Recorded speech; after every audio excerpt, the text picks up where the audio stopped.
eu sou a Maria Saraiva e na nossa aula de hoje nós vamos estar falando sobre vozes verbais. Vamos aprender? As vozes verbais se classificam em 3 tipos diferentes. E que tipos são esses, Maria? É bem simples. A voz ativa, a voz passiva e a voz reflexiva. Primeiramente, nós vamos discutir um pouco sobre a voz ativa. Na voz ativa, o sujeito é agente. O que significa sujeito agente, Maria? O que é isso? O sujeito agente ocorre quando o sujeito age, ou seja, o sujeito pratica uma determinada ação. Portanto, na voz ativa, o sujeito vai praticar uma ação. Exemplo: Maria andou de bicicleta. Quem é o sujeito? Maria. É sujeito, é agente. Por quê? Porque se a gente observar, andou indica uma ação. Ele pede um sujeito que indique uma ação. E no caso, esse sujeito seria Maria, porque ela praticou a ação de andar de bicicleta. Voz passiva. Agora a gente vai falar um pouquinho sobre a voz passiva. Só que nós precisamos prestar atenção em um detalhe. A voz passiva se subdivide em voz passiva analítica e voz passiva sintética. O que ocorre na voz passiva analítica? Ambas vão ser vozes passivas, ou seja, o sujeito vai receber uma ação, o sujeito vai sofrer uma ação. Então é só lembrar do contrário. Se na voz ativa o sujeito pratica uma ação, na voz passiva o sujeito recebe uma ação.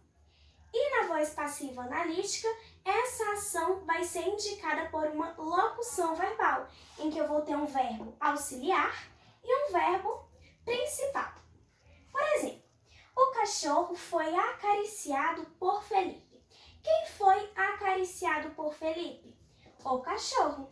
Portanto, o cachorro é o nosso sujeito e ele vai indicar que recebeu uma ação. Só que observe que aqui na voz passiva analítica eu não tenho praticante dessa ação. Na sintética eu também não vou ter.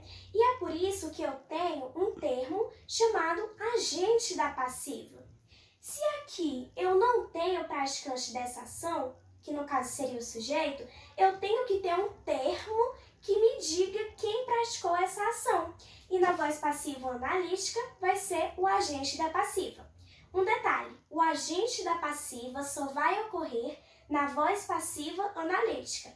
Ele não vai aparecer na sintética. Mas apesar de ser exclusivo da voz passiva analítica, nem sempre ele vai aparecer.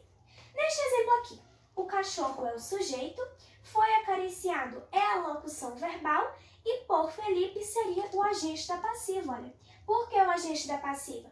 Porque aí, por Felipe, está indicando quem foi que praticou esta ação. Geralmente, o agente da passiva vai vir por meio de uma preposição. Pelo, pela, pelos, pelas e também pode vir por, como o indicador do agente da passiva. Agora a gente vai falar um pouco sobre a voz passiva sintética. Na voz passiva sintética, eu jamais vou ter agente da passiva. E nela, para indicar que é voz passiva, eu vou utilizar um pronome se, que é a partícula apassivadora. Vale lembrar que o se pode exercer diversas funções, mas isso a gente vai deixar para uma outra aula. Exemplo: consertam-se bicicletas. Em consertam-se bicicletas, eu tenho se. Se funciona como uma partícula apassivadora, que vai indicar neste exemplo que a voz passiva é sintética. Agora que a gente já sabe a diferença entre a voz ativa e a voz passiva, nós vamos ver a nossa terceira voz verbal, que é a voz reflexiva. Agora nós vamos ver a nossa terceira e última voz, a voz reflexiva. Na voz reflexiva, ocorre um pouquinho dos 2 tipos de vozes, tanto da voz ativa quanto da voz passiva. Maria, me explica isso aí, como é que funciona? Olha só, na voz reflexiva, o sujeito vai praticar uma ação, só que o sujeito também vai receber essa mesma ação. Como assim? Isso mesmo, olha. Na voz reflexiva, o sujeito pratica e recebe esta mesma ação. Por exemplo, cortei-me com uma faca. Em cortei-me com uma faca, eu tenho o verbo que é cortei-me, e tem o me, que é um pronome pessoal do caso oblíquo. Nós sabemos que tem o do caso reto, que é eu, tu, e o do caso oblíquo, que é quando eu tenho uma referência a esse pronome pessoal do caso reto. Portanto, observe que cortei-me, o me substitui o eu, mas nós sabemos que eu cortei-me. Cortei-me com uma faca. Observe que eu pratiquei a ação de cortar e eu recebi essa ação porque eu acabei me cortando. Agora aqui no exemplo 2. Olhei-me no espelho. Olhei-me seria o nosso verbo. E no espelho seria a continuação da nossa frase. Olhei-me. Tem o me também, mas pode vir também outras partículazinhas para substituir o me. Só que observe que olhei-me no espelho. Eu pratiquei a ação de me olhar e eu recebi essa ação de ser olhada. É por isso que aqui esta voz é classificada como voz reflexiva.